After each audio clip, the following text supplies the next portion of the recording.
Do you remember that moment when you were stressing out so much before an exam and as a result you failed because you forgot some important information needed for that exam? Or do you remember the situation when a guy was so persistent and at the same time so annoyed? He was stressing out a lot in order to attract your attention, but the only reaction he got was just your disgust towards him and towards his actions.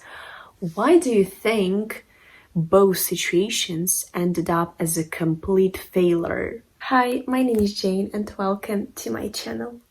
You were so desperate in both situations and you wanted to get something, you wanted to get control over something that you cannot actually control. Of course, in life, I think there are such situations which you can control and which you cannot control. And you cannot control, obviously, the actions and perception of other people. You cannot control some obstacles, some life situations that happen without your permission and without your actual involvement, so to say. And as far as you cannot control those actions, why do you need to stress out so much? Of course, we want some particular things to be in our life, but we shouldn't be desperate about them.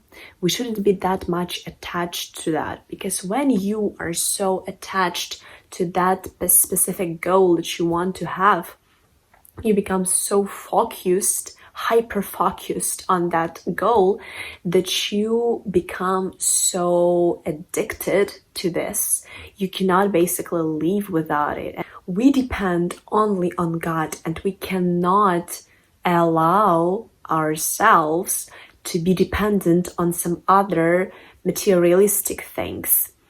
That's why we need to master detachment. If you want to get something, you shouldn't be too much focused on that. Let's imagine that you want to hire a new person. So you invited two people into your job interview.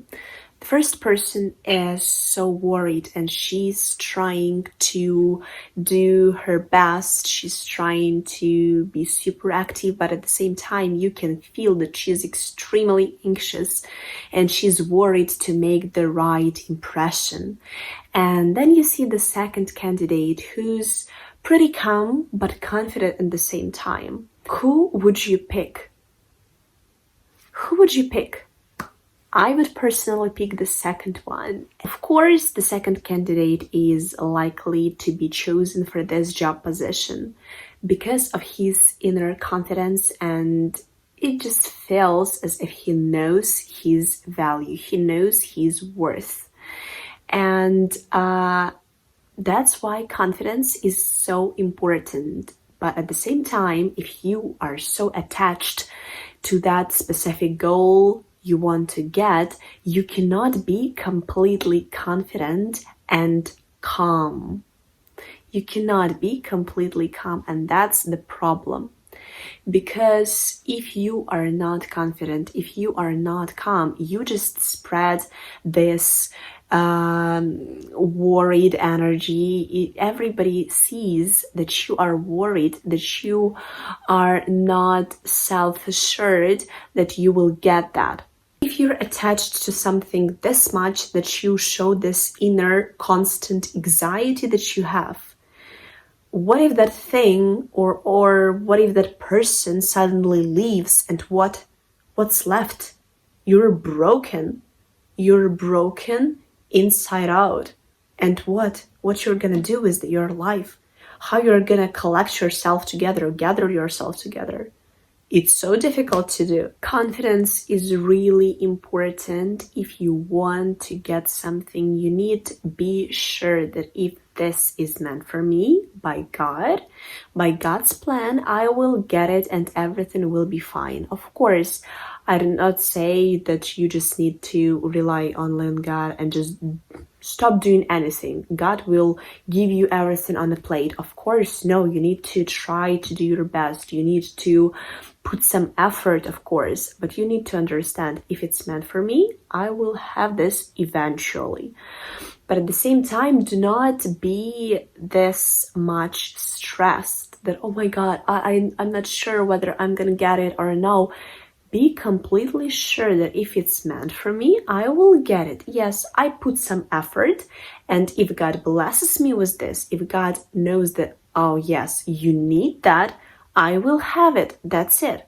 That's your inner confidence, and it helps you so much throughout your whole life, because everybody likes confidence, and even the confident person is perceived in a different way.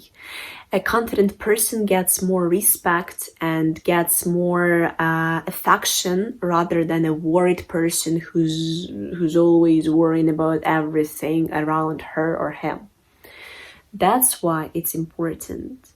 And if you have this strong attachment to something, you cannot be confident. You cannot be confident, obviously, because a confident person is not the one who's attached to something. A confident person relies on herself and on God, and that's it. The confident person, the person who mastered detachment, doesn't think and doesn't worry about something he or she cannot control.